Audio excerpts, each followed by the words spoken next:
દર્શક મિત્રો, આપ જોઈ રહ્યા છો સાજી સમાચાર .live. હવે જોઈએ અગત્યના સમાચાર.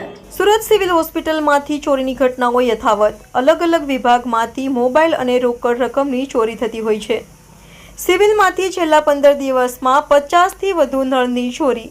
નવી સિવિલ હોસ્પિટલમાંથી ગ્રાઉન્ડથી 6 માળ સુધીના નળની ચોરી. સિવિલ હોસ્પિટલ સિક્યુરિટીને લઈ અનેક સવાલો ઊભા થયા. હોસ્પિટલમાં ગરીબ અને મધ્યમ વર્ગના લોકો સારવાર માટે આવતા હોય છે. ખાસ કરીને રાત્રિના સમયે ચોરીની ઘટના બનતી હોય છે. રિપોર્ટર નૈતિક રેશમવાળા, સાચ સમાચાર .live, સુરત.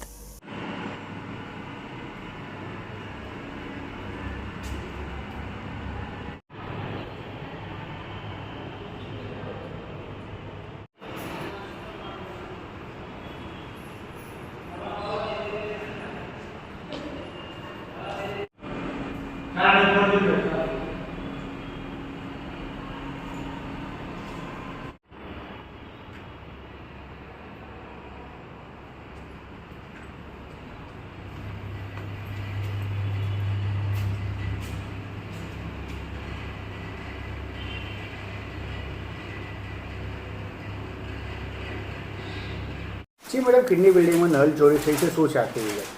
નમસ્કાર, હું doctor Dharitri Parmar, superintendent civil hospital તરફથી આપની વાત કરી રહી છું.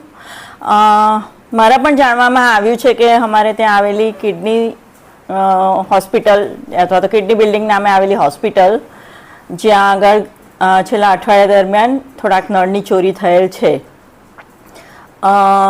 મેં એના માટે કમિટીની મીટિંગ છે અને મિટિંગ ચાલી રહી છે કે ક્યાં અને કેમ અને શું થયું. સિક્યોરિટી કેમેરામાં એને કંઈ જાણ થઈ નથી.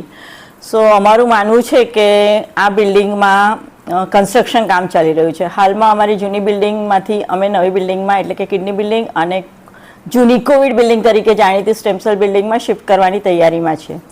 સો શિફ્ટિંગ પૂર્વેની તૈયારી વોર્ડ અને ઓટી અને હોસ્પિટલ અંગેની ચાલી રહી છે, જે અંગે કન્સ્ટ્રક્શન કામ ચાલી રહ્યા છે.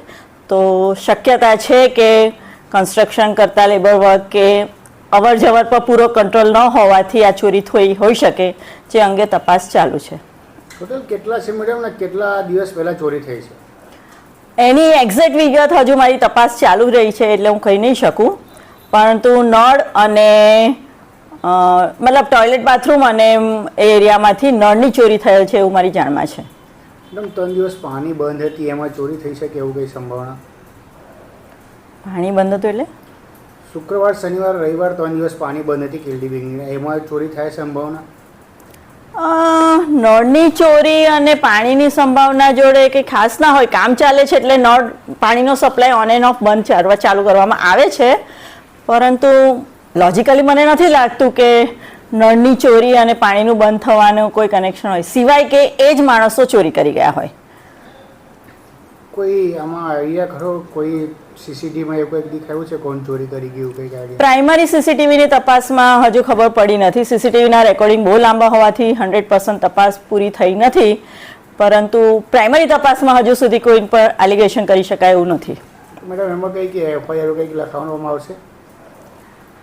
એ ડિપેન્ડ્સ. હવે કોઈ વિક્ટીમ મળે તો એફઆઈઆર કરીએ, અથવા તો પછી તો સિક્યોરિટીને ટાઈટ કરવાનો ઇસ્યુ આવે.